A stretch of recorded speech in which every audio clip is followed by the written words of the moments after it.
মুক্তির জন্য কাজ চালিয়ে যাবো ইনশাল্লাহ। আজ ঐতিহাসিক বাংলাদেশে নির্বাচন অনুষ্ঠিত হয়েছে 12ই ফেব্রুয়ারি 2026। বাংলাদেশে নির্বাচন এবং গণভোট অনুষ্ঠিত হয়েছে অত্যন্ত শান্তিপূর্ণ এবং উৎসবমুখর এবং ঈদের মতো পরিবেশে মানুষে ভোট দিয়েছে।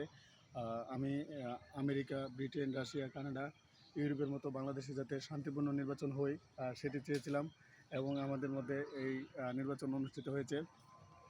বিশ্বের সকল শ্রমজীবী মানুষের মৌলিক অধিকার কীভাবে এনশিওর করা যায় সেই জন্য বিশ্ব মানবাধিকার রক্ষা সংঘ এবং রায় আহমদ একাডেমি কাজ চালিয়ে যাচ্ছে। বিশ্ব শান্তি, মানব কল্যাণ, মানবাধিকার এবং নির্বিচার এর জন্য কাজ চালিয়ে যাচ্ছে। নতুন ধান কৃষকদের যে কীভাবে মুক্তি নিশ্চিত করা যায়, আমি মনে করি যে বাংলাদেশের কৃষক বাঁচলে বাংলাদেশ বাঁচবে এবং আমাদের দেশে কৃষকদের যে অধিকার সেগুলোকে স্বীকৃতি দেওয়া উচিত।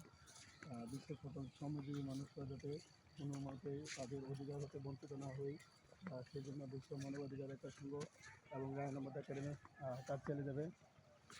আমেরিকাতে 1886 সালে যেই শ্রমজীবী আন্দোলনের ফলে অনেকজন মানুষ পুলিশের আঘাতে মারা গিয়েছিল গুলিতে, যার দরুন অনেক মানুষ মারা গিয়েছিল। সুতরাং মে দিবসকে সামনে রেখে বিশ্বের সকল শ্রমজীবী মানুষের অধিকার নিশ্চিত করার জন্য কাজ চালিয়ে যাবে ইনশাল্লাহ।